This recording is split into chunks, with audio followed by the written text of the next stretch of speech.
नमस्कार दोस्तों, हर्षित द्विवेदी एजुकेशन द्वारा बनाया मॉक क्वेश्चंस फॉर प्रीलिम्स 2021 में आपका स्वागत है। मेरा नाम है विनीत सागर।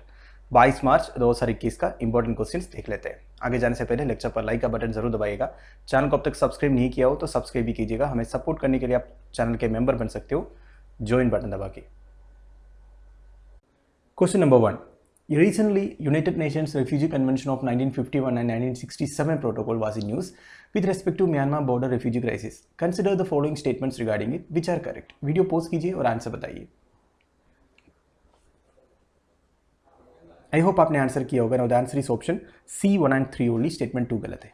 देखिए दोस्तों, United Nations refugee convention of 1951 and 1967 protocol regionally news में इसलिए था क्योंकि म्यांमार में जो कूप चल रहा है इसकी वजह से बहुत ज़्यादा रेफ्यूजी क्राइसिस हो रहा है। कई लोग इंडिया में घुस रहा है और इंडिया कुछ लोगों को असाइलम दे भी रहा है, ठीक है। पर इंडिया यूएन रेफ्यूजी कन्वेंशन जो 1951 इसका सिग्नेटरी नहीं है, इसलिए कोई लीगल बाइंडिंग नहीं है इंडिया को रेफ्यूजीज को एक्सेप्ट करना ही नहीं करना है, ठीक है। अब देखिए दोस्तों, मिजोरम में कई म्यांमारीज आया है और मिजोरम गवर्नमेंट ने उनको सपोर्ट भी किया है क्योंकि मिजोरम और म्यांमार में कुछ सेंटिमेंटल रिलेशंस है, कुछ एथनिक माइनॉरिटीज़ है जो दोनों में कॉमन है।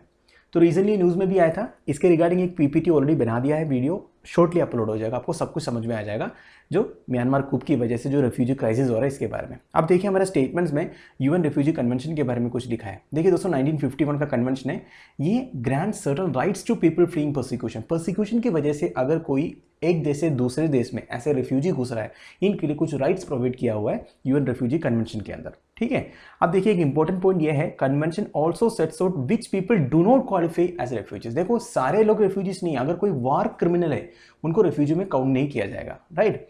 अगर आपसे एग्जामिनेशन में इसका आर्टिकल पूछ लिया, ठीक है, article 14 of the 1948 universal declaration of human rights, इतना इंपॉर्टेंट नहीं है क्योंकि इतना डीपली यूपीसी नहीं पूछेगा क्योंकि ये universal declaration of human rights का आर्टिकल 14 है, मैंने इसे बता दिया आपको। अब देखिए 1967 protocol included refugees from all countries as opposed to 1951। देखिए दोस्तों, जब ये 1951 का कन्वेंशन साइन हुआ था ना, तब only it included refugees from Europe. इसके बाद जाके 1967 में सारे कंट्रीज को इंक्लूड कर दिया। तो 1951 में जब ये साइन हुआ था ओनली यूरोपियन रेफ्यूजीज था, फिर 1967 में सारे कंट्रीज इंक्लूड हो गया, राइट। अब हमारा स्टेटमेंट्स देखते हैं। देखिए दोस्तों, स्टेटमेंट 1 क्या कह रहा है, UN refugee convention grant certain rights to people fleeing persecution because of race, religion etcetera. तो ये तो बेसिक डेफिनेशन हो गया, बिल्कुल सही है। सेकंड क्या है, 1951 convention included the rights of refugees from all countries across the world. ये गलत है दोस्तों, क्योंकि 1951 में जब ये कन्वेंशन बना था तब ओनली यूरोपियन रेफ्यूजीज था। 1967 में जाके ये क्या हुआ था, पूरा कंट्रीज इंक्लूड हो गया था। स्टेटमेंट 3 क्या कर रहा है, India is not a signatory of United Nations refugee convention of 1951। बिल्कुल सही। तो answer is option C 1 and 3 only. Question number 2. Recently, India has planned to conduct the airborne radar surveys initiated by the National Center for Polar and Ocean Research (NCPOR). Consider the following statements regarding NCPOR, which are correct. Video post कीजिए और answer बताइए। I hope आपने answer किया होगा। Now the answer is option B 2 and 3 only. Statement 1 गलत है। देखिए दोस्तों, NCPOR के बारे में कई बार डिस्कस हो चुका है और एक बार बता देता हूँ आपको। It was established as an autonomous research and development institution of Ministry of earth Sciences on 25 May 1998। तो बेसिकली ये कौन से मिनिस्ट्री के अंदर आता है, मिनिस्ट्री ऑफ अर्थ साइंसेस का, राइट। अब देखिए पहले इसका नाम national centre for Antarctic and ocean research था। अब देखिए दोस्तों, NCPOR is India's premier research and development institution responsible for country's research activities in polar and southern ocean realms. अब देखिए जितने भी आर्टिक में अंटार्कटिक में रिसर्च स्टेशन वगैरह ना, वो सब ये जो NCPOR का अंडर है। जितने भी मिशन है, जैसे आपको पता है अंटार्कटिका में इंडिया का रिसर्च स्टेशन है मैत्री, भारती, ठीक है, आर्टिक में हिमाद्री। तो ये सब का कंट्रोल हेडक्वार्टर बोल सकते हो NCPOR है। इसके हेडक्वार्टर कहाँ पे इंडिया में, गोवा में, ये ध्यान दीजिएगा, ठीक है, गोवा में है। अब देखो इनके पास एक वेसल है, बेसिकली एक शिप है आर्टिक अंटार्कटिका वगैरह जाने के लिए। इसका नाम है ORV सागर कान्या, ठीक है। इसका मैनेजमेंट भी यही करते हैं। NCPOR has undertaken studies in Western Himalaya in Chandra Basin in Lahaul Spiti since 2013. NCPOR has also established a high altitude research station named Himansh in Himalaya at 4000 meters altitude at Sutri Thaka। ये important है दोस्तों। देखो NCPOR ने 4000 metres altitude में हिमालय में हिमांश करके, ठीक है, एक हाई एल्टीट्यूड रिसर्च स्टेशन लगाया है। ध्यान दीजिएगा, वेरी वेरी इंपॉर्टेंट। और क्या लिखा है, वेस्टर्न हिमालय में चंद्रा बेसिन में ये स्टडीज़ भी अंडरटेक कर रहे हैं। अब हमारा स्टेटमेंट्स देखिए, स्टेटमेंट 1 क्या कह रहा है, under ministry of science and technology लिखा है, ये गलत है दोस्तों क्योंकि मिनिस्ट्री ऑफ अर्थ साइंसेस है। सेकंड क्या है, it is responsible for management and upkeep of Indian Antarctic research bases Maitri, Bharati and Himadri, बिल्कुल सही है। NCPR has also established a high altitude research station name Himansh in Himalaya, very very correct. तो ये very very important question है, आप ध्यान दीजिएगा, एनसीपीआर news में आया है इसलिए क्वेश्चन आ सकता है। तो आंसर इज अपना B 2 and 3 only. Question number 3. Recently, South China Sea was in news as Philippines accused China of incursion in disputed sea. Consider the following statements with respect to South China Sea which are correct. Video post कीजिए और answer बताइए। I hope आपने answer किया होगा। Now the answer is option D, all are correct, तीनों statement सही है। देखिए दोस्तों, साउथ चाइना सी के बारे में मैंने इंटरनेशनल मैप सीरीज़ में आपके साथ डिस्कस किया है, जितने इंपॉर्टेंट जोग्राफिकल लोकेशंस है जो हमारे प्रीलिम्स की पर्सपेक्टिव में इंपॉर्टेंट है, वो सब मैंने आपके साथ डिस्कस किया। अगर आप देखे नहीं है तो वो वीडियो जाके देख लीजिए, आपको बहुत ज़्यादा इन्फॉर्मेशन मिल जाएगा साउथ चाइना सी के बारे में। वैसे दोस्तों, साउथ चाइना सी एक डिस्प्यूटेड एरिया है। जितने भी कंट्री साउथ चाइना सी को बॉर्डर करते हैं ना, वो सारे साउथ चाइना सी का कुछ इनके जो आसपास जो एरिया वो क्लेम करते हैं। सबसे ज़्यादा क्लेम करते हैं दोस्तों चाइना। आप देख रहे हो ये जो रेड लाइन है, ये पूरा एरिया चाइना क्लेम करता है। चाइना के इस क्लेम को 9 डैश लाइन क्लेम बोलते हैं, ठीक है। अगर आपसे कोई एग्जामिनेशन में पूछ लिया 9 डैश क्लेम आप किससे रिलेट कर सकते हो, तो चाइना का क्लेम है वो साउथ चाइना सी के ऊपर। आप देखिए important areas, Paracel Islands, Spratly Islands, ये सब वेरी वेरी इंपॉर्टेंट एरियाज है, एग्जाम में पूछा जा सकता है। आप देखिए दोस्तों, साउथ चाइना सी के बारे में 3 स्टेटमेंट लिखा था। वैसे न्यूज़ सुबह हर्षिता ने कवर भी किया था। South China Sea arm of western Pacific Ocean है साउथ ईस्ट एशिया में, राइट। तो पैसिफिक ओशन का ही काम है South China Sea. South of China, eastern south of Vietnam, west of Philippines and north of island of Borneo, right.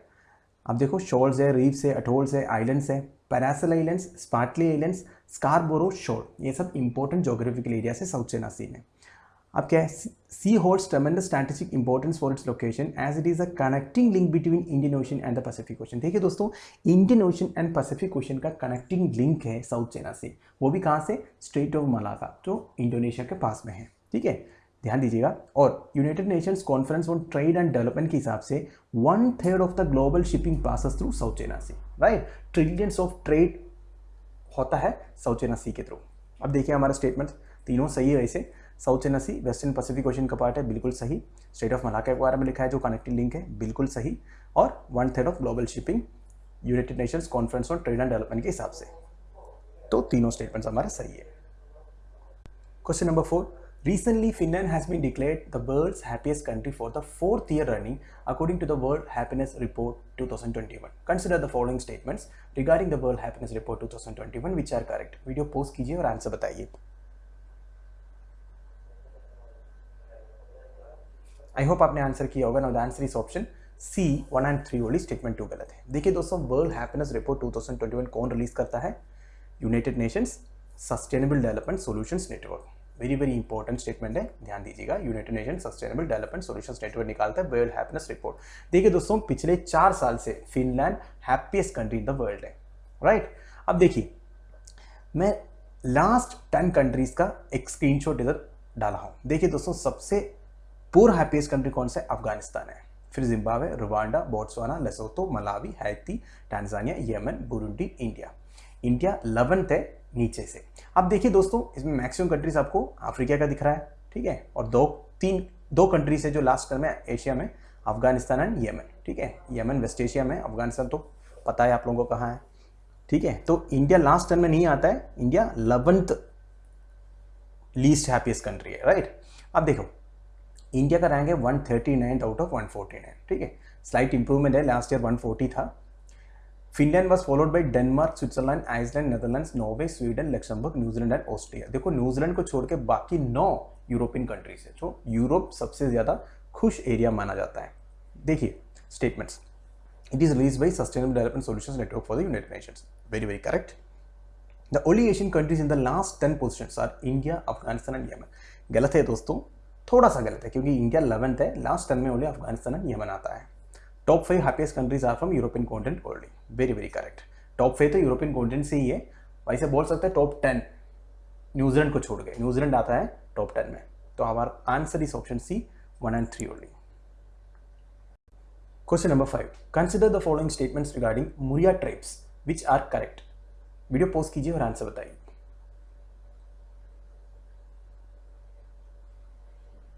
I hope आपने answer किया होगा। Now the answer is option D, all are correct.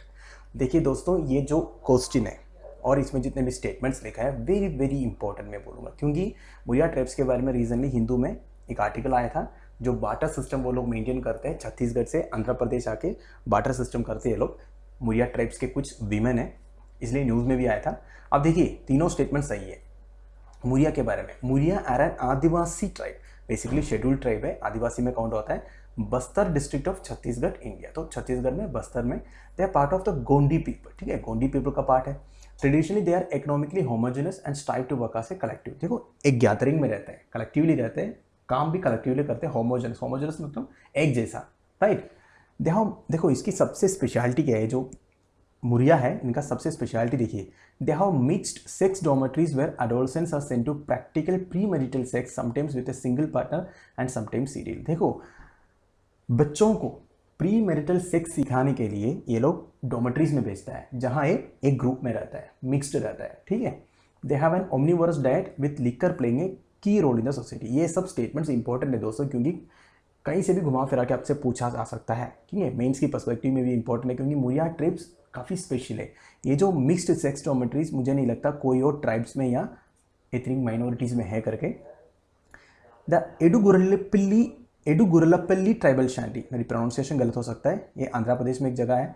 That gathers on Fridays is reminiscent on the ancient barter system. तो ये news सुबह हर्षिता ने cover भी किया था। ये जो शांटी है, शांटी मतलब वीकली मार्केट है, चिंटूर एजेंसी में है जो आंध्र प्रदेश में है। Majority of those predominantly exchanging the forest producer Muria tribal women from Banda Muria Gadom areas in the Naxal hit Sukma region in Chhattisgarh. ये न्यूज़ जो सुबह हर्षिता ने कवर किया था, मैं इसमें ज़्यादा घुस नहीं रहा हूँ दोस्तों, पर मुरिया ट्राइब्स के बारे में जितने स्टेटमेंट्स हैं ना वेरी वेरी इंपॉर्टेंट दोस्तों, ध्यान दीजिएगा। क्या क्या लिखा है, Muria are an Adivasi of the Bastar district of Chhattisgarh India, very correct.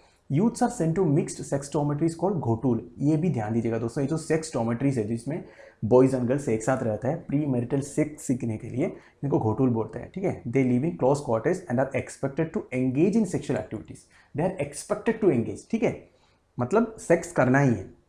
They follow ancient barter system where tribals exchange forest produce of rice, add a salt and other commodities। ये रीजनली न्यूज़ में आया था, तो ये स्टेटमेंट जो है वेरी वेरी इंपॉर्टेंट है। Ancient barter system अभी भी ये लोग फॉलो करता है। तो मुरिया ट्राइब्स के बारे में मैंने बता दिया आपको। Answer is option D, all are correct.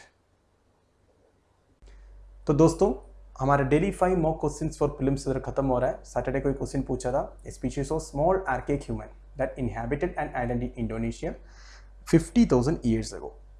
और एक क्लू ये था, the diminutive stature and small brain of the species may have resulted from island dwarfism. तो 50,000 साल पहले जो लोग उधर रहते थे, एक ह्यूमन स्पीशीज, वो लोग ड्वार्फ थे, छोटे लोग थे, राइट। तो ये आइलैंड का नाम बेसिकली दोस्तों फ्लोरस आइलैंड है, और जो स्पीशीज का नाम है होमो फ्लोरेसिएंसिस, राइट। आज का क्वेश्चन देख लीजिए, which are the only 2 countries that border 3 oceans.